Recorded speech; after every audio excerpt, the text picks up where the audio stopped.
What is going on, beautiful people? We back in here with the vibes, man. Hopefully you guys are doing well. Today's video is that the passport bros are predatory. So I was watching a vlog series about this dude that went over to the Philippines. And so he was showing like this girl that he met that he was planning on having a long-term relationship with and possibly marrying, which I think was just pure cap for the video.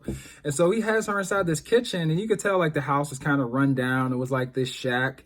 And he's like, "Oh, are you happy to go out with me? What do you think about American men? Blase, blase." And she's just like sitting here just smiling and smiling. And I'm sitting here thinking like there isn't a single thought behind those eyes.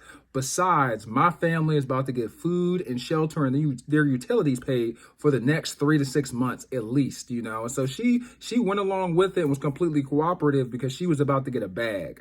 And so the dude continued to tell us about how he loved the Philippines and how he has his best luck for dating and for finding women when he comes out there compared to other countries.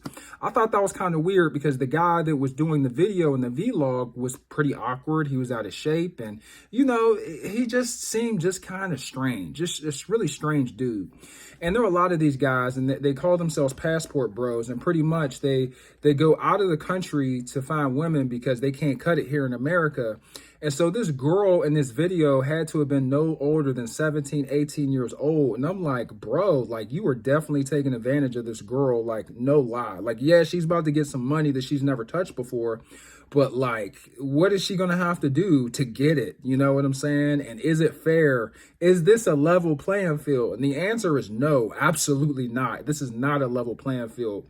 And I'm just like, dude, like you about to go over here and marry this girl, bring her back to America, right? So you're going to bring her back to America because you can't cut it with the women here, right? The women here have their standards up too high. You don't make enough money. You don't work out enough. You don't take care of yourself. You can't support her enough. You can't make her feel good enough for her to date you, for her to give you some of her time, for her to give you some of her time.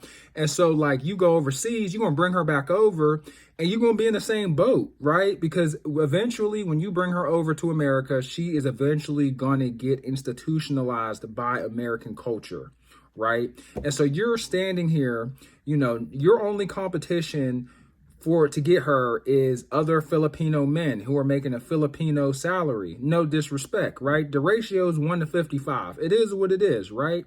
So yeah, you're practically a millionaire, you know, when you go over to the Philippines, but when you leave the Philippines, you're not a millionaire anymore. You're special when you go to the Philippines because Filipino men, the average height's like 5'6", 5'8", right?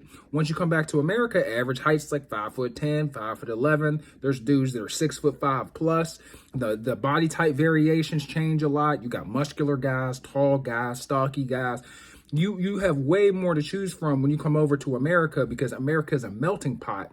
So not only do you have all these other nationalities of men that come in a different variations of sizes, paws, shapes, colors, and each man has their own specialties and their own background. They also have a wide variety of salaries, right? And this salary isn't a Filipino salary, it's an American salary, right? So you're gonna have to figure out, like really have to figure out how to compete, because once she sees all of us walking around and then she sees you, you're probably going to end up losing her. She's probably going to end up leaving you, and all the money you gave her is going right back to her family in the Philippines, and she now has a visa, right? She now has a green card. She doesn't have to stay. She no longer has to stay with you if she don't want you. And you did all of that for nothing when you could have just focused on yourself and just worked on your own self-improvement, worked on your own career. You went ahead and decided to run around in the Philippines. Like, it just doesn't make any sense to me. And it's kind of sad.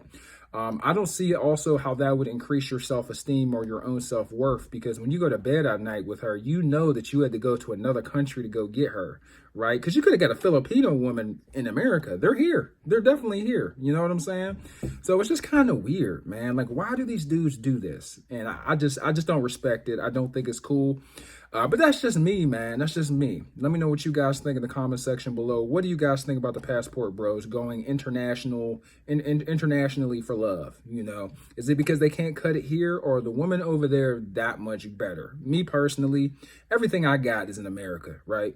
I plucked a fine piece, you know what I'm saying, from Louisiana My girl from the South, okay? There ain't nothing better than the woman that's from the South. I'm telling you, if you got to get them, go right down to Louisiana, Alabama, Mississippi, Florida, Texas.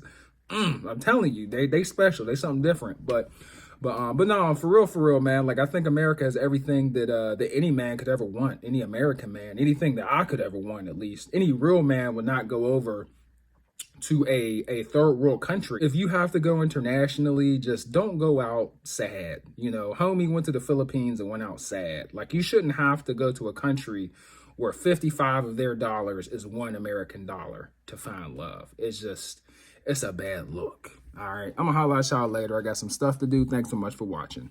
Peace.